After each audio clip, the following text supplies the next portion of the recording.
তোরা সবচেয়ে বড় প্রবলেম জানোস কোন জায়গায়? তোরা জানোস না যে কেল্লিকা পড়তাছোস। তোরা ক্লাসে আয়োস, বই খুলোস, বোর্ডের দিকে তাকাস, কিন্তু একটা কোশ্চেন নিজেরা জিজ্ঞেস করে দেখ যে why am I doing this. আর যদি আনসারটা সাইলেন্স হয়, মানে ওই সাইলেন্সটাই প্রবলেম।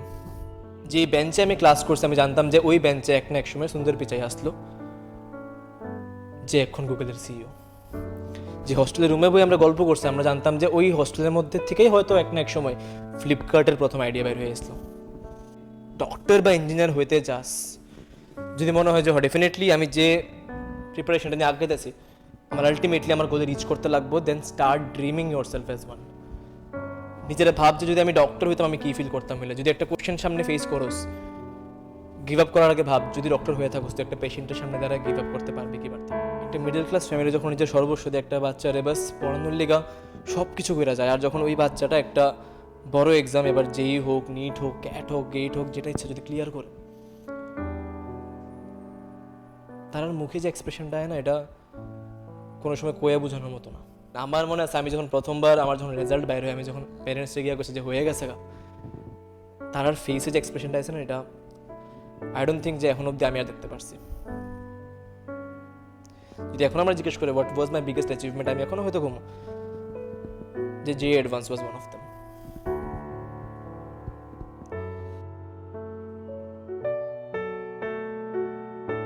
তোরা অনেকের ফেসে আমি দেখতেছি একটা ব্ল্যাঙ্ক এক্সপ্রেশন, যে আমি কেল্লিকা পড়তেছি, আমার কাছে উত্তর নাই। যদি আমি তোরা জিজ্ঞেস করি যে কি মনে হয় যে কি ডিফারেন্স একটা খুব ভালো ইঞ্জিনিয়ারিং কলেজ সিআইটি বা খুব ভালো একটা মেডিকেল কলেজ সে এইমস আর বাকি প্রাইভেট বা যে কোনো টিয়ার 2 টিয়ার 3 কলেজের মধ্যে, ডেফিনেটলি আমি কইতাম না যে এখানে পড়াশোনা খারাপ হয় বা কিচ্ছু না। যারা আইটিজে গেছে তারাও পড়তেছে না, যারা টিয়ার 2 বা 3 কলেজে তারাও পড়তেছে না কলেজে গিয়ে। ইঞ্জিনিয়ারের কথা যদি কই আমি, তো কি এমন ডিফারেন্স ক্রিয়েট হয় কি মনে হয় যে একটা টপ কলেজের মধ্যে আর একটা টায়ার 2 3 কলেজের মধ্যে কি ডিফারেন্স ক্রিয়েট হয় কি মনে হয়? একটা রিজন যেটা আমি আগে বুঝতাম যে যেই অ্যাডভান্স বা নিট কোয়ালিফাই করা মানে তোর একটা ভেতরের থেকে কনফিডেন্স দেবো থ্রু আউট দ্য লাইফ, যে আমি যেহেতু একটা বড় এক্সাম ক্লিয়ার করে আইছি, সামনে যে কোনো চ্যালেঞ্জ হোক I can face it, definitely একটা রিজন। কিন্তু একটা কলেজ তোর লাইফে যে ইম্প্যাক্টটা ক্রিয়েট করবো, একটা টপ কলেজ তোর লাইফে যে ইম্প্যাক্টটা ক্রিয়েট করবো, আনইমাজিনেবল, ভাবতে পারতি না।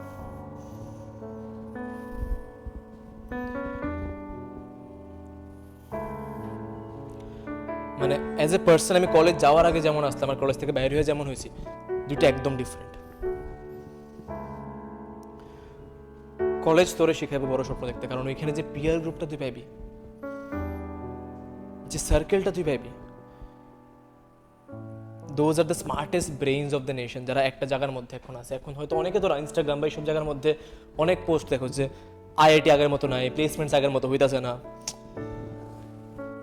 কিন্তু একটা জিনিস ভাব যে আইআইটির যে মেইন পারপাসটা, IIT is not IIT because of its professors বা বিকজ অফ ইটস কারিকুলাম।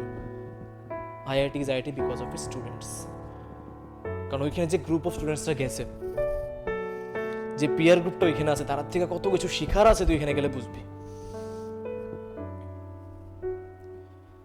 যে বেঞ্চে আমি ক্লাস করছি, আমি জানতাম যে ওই বেঞ্চে এক না এক সময় সুন্দর পিচাই আসলো, যে এখন গুগলের সিইও। যে হস্টেলের রুমে বই আমরা গল্প করছি, আমরা জানতাম যে ওই হস্টেলের মধ্যে থেকেই হয়তো এক না এক সময় ফ্লিপকার্টের প্রথম আইডিয়া বের হয়ে আসলো। আর যখন এমন একটা এনভায়রনমেন্টে তুই নিজে থাকবি, তোর ডেভেলপমেন্টও সেই লেভেলের হইব।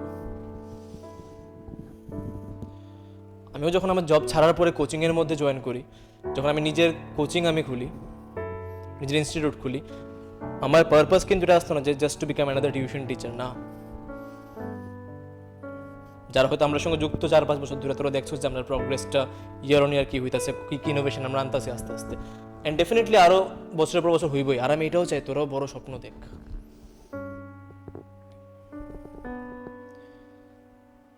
যেমন আমি আমার একটা নিজের ইমেজ 5 বছর পরে কি হইব নিজের মাথায় মোটামুটি ভেবে নিয়ে রাখছি, এখন আমার জানা আছে আমার পৌঁছাতে লাগবো, কিন্তু ওই ইমেজটা আমার মাথার মধ্যে আমার ক্লিয়ার। সেমভাবে যদি ডক্টর বা ইঞ্জিনিয়ার হইতে যাস, যদি মনে হয় যে ডেফিনেটলি আমি যে প্রিপারেশনটা নিয়ে আগাইতেছি আমার আলটিমেটলি আমার গোলে রিচ করতে লাগবো, then start dreaming yourself as one. নিজেরা ভাব যে যদি আমি ডক্টর হইতাম আমি কি ফিল করতাম বলে। যদি একটা কোশ্চেন সামনে ফেস করোস, গিভ আপ করার আগে ভাব যদি ডক্টর হয়ে থাকোস তো একটা পেশেন্টের সামনে দ্বারা গিভ আপ করতে পারবি কি পারতি না। আমার এমন ডাক্তার লাগে না যে পেশেন্ট দেখা মতো গিভ আপ করে উঠে গেছে। নিটের পেপার ওয়াজ টাফ গত বছর, অনেক স্টুডেন্টরা কাঁদতে কাঁদতে বেরোচ্ছে, কিন্তু খুব ভালো করছে যে নিট পেপার এমন সেট করছে, কারণ খুব দরকার আসতো টেস্ট করা যে তুমি প্যানিক মোমেন্টে কেমনে বিহেভ করো। দেশের এমন ডাক্তার দরকার নেই যারা ইমার্জেন্সি কেসে কান্নাকাটি শুরু করে দেয়। অ্যাটলিস্ট আমি তো এমন ডাক্তারের কাছে যেতাম না। দেশের এমন ইঞ্জিনিয়ার দরকার নাই যারা টাফ কোশ্চেন দেখে পিছায় জায়গায় গিভ আপ করে দেয়। যে কারণে যে অ্যাডভান্স যে এক্সামটা এটা শুধুমাত্র তো নলেজ টেস্ট করে না, তো টেম্পারমেন্ট টেস্ট করে। বছরের পর বছর তারা প্রত্যেকবার ইনোভেট করেই চলছে প্যাটার্নের মধ্যে। রিজন কি? তারা চায় দেখতে যে একটা স্টুডেন্ট ওই এক্সাম টাইমে নিজের মাথায় কদ্দুরভাবে ইউজ করতে পারতেছে ওই সিচুয়েশন অ্যাডাপ্ট করার লিগে। তো এই প্রিপারেশনের মধ্যে নিজের ইনভলভ করার আগে, ডাক্তার বা ইঞ্জিনিয়ার হওয়ার আগে তার মতো আগে ভাবতে শিখো যে যদি আমি ডাক্তার বা ইঞ্জিনিয়ার হই আমি রিয়েল টাইমে কেমনে বিহেভ করুম, একটা প্রবলেমটা আমি কেমনে ডিল করুম। আর কোনো ভালো ডাক্তার বা ইঞ্জিনিয়ার গিভ আপ করো না, এটা মাথায় রাখবা। কারণ একটা খুব কমন নোশন ইজ, অনেকেই কয় যে আইআইটি বা যদি নিট হয়ে যায় তোমার লাইফ সেট। ডেফিনেটলি না, ভুল। আইআইটি বা নিট হওয়া মানে তোমার লাইফ সেট এমন একদমই না। কিন্তু এটা করতে পারি সে বাকিরা যদ্দূর প্রবলেম ফেস করবো ফিউচারে গিয়ে তার থেকে তুই আর অনেক কম প্রবলেম ফেস করবি। তার লাইফ যত স্মুদেন থাকবো তোর এর থেকে অনেক বেশি স্মুদেন থাকবো, কারণ তোর কাছে অলরেডি অপরচুনিটিস অনেক বেশি হবে। বাস এতটুকু শিওর। এবার অপরচুনিটিস নিতে পারবি কি পারতি না এটা তোর উপর। কিন্তু ওই একটা এক্সাম ক্লিয়ার করার পরে তোর আশেপাশের যে সারাউন্ডিংটা যেমন হয়ে যায় না, তুই ইমাজিন করতেই পারতি না।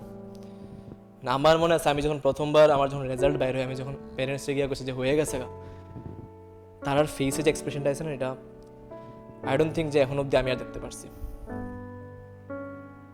যদি এখন আমরা জিজ্ঞেস করি what was my biggest achievement, আমি এখনো হয়তো কমো যে advance was one of them. একটা মিডল ক্লাস ফ্যামিলি যখন নিজের সর্বস্ব দিয়ে একটা বাচ্চারে বাস পড়ানোর লেগা সব কিছু বেরা যায়, আর যখন ওই বাচ্চাটা একটা বড় এক্সাম, এবার যেই হোক, নিট হোক, ক্যাট হোক, গেট হোক, যেটা ইচ্ছা যদি ক্লিয়ার করে, তার মুখে যে এক্সপ্রেশনটা হয় না, এটা কোনো সময় কয়ে বোঝানোর মতো না। তোর এই একটা জেস্টার, তোর এই একটা এফার্ট মনে রাখবি যে তোর পুরা জেনারেশনের পুরো ফ্যামিলির এখান থেকে এখানে নিয়ে পড়বো। যদি একটা ছোট্ট এক্সাম্পল কই, আমি একবার হোস্টেলে আমি আর আমার দুজন বন্ধু, আমি নাম নিতেছি না, আমরা তিনজন এমনি গল্প করতে আসলাম। কোভিডের পরে জাস্ট যখন কলেজ খুলো তখন গল্প করতে আসলাম। One of them was really from a well to do family, যে মনে করে ইন্ডিয়ার টপ 5 স্কুলের মধ্যে একটা স্কুল থেকে পড়ে এসে। আরেকজন ওয়াজ বিহারের থেকে, যার তেমন কোনো ভালো ওয়েল টু ডু ফ্যামিলি আসলো না, তারা ফাইন্যান্সিয়ালি একটু পিছনের দিকে আসলো, আর তার বাবার অ্যারাউন্ড 5,000 স্যালারি আসলো পার মান্থ। মানে বুঝতেই পারতাছোস যে সে শুধুমাত্র নিজের স্কলারশিপের বেসিসেই সারা জীবন পড়ে এসেছে ছোটোবেলার থেকে। And the best part about IITs বা যে কোনো গভর্নমেন্ট কলেজেস, একজন খুব ভালো ফ্যামিলির থেকে, একজন আমি যে মিডল ক্লাস ফ্যামিলির থেকে, আরেকজন যে মোরলেস তেমন ওয়েল টু ডু ফ্যামিলির থেকে না, কিন্তু ওই ইনস্ট্যান্টে আমরা তিনজনের লিগেই কিন্তু এখন situation same.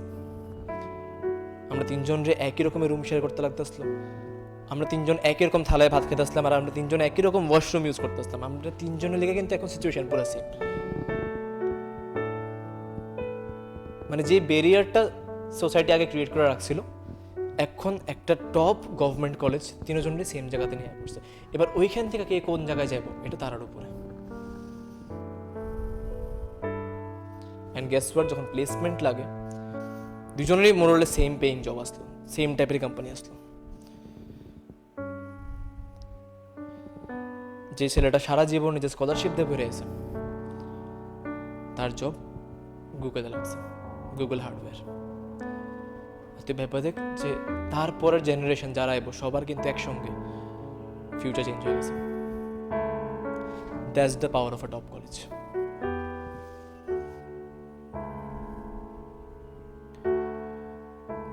Craze for IIT বা নিট শুধুমাত্র কিন্তু ফোমো কালচারের লেগা না, because they actually make an impact.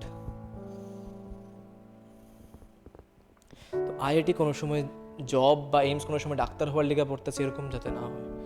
Definitely ওটা আলটিমেট গোল, কিন্তু দ্য পারপাস শুড বি যে এই প্রিপারেশনের থ্রুতে আমি এরকমভাবে পরিশ্রম করা শিখুম যাতে at any point of time যদি লাইফে কোনো বড় চ্যালেঞ্জ যায়, জাস্ট আমি নিজের একটা জিনিস যাতে করতে পারি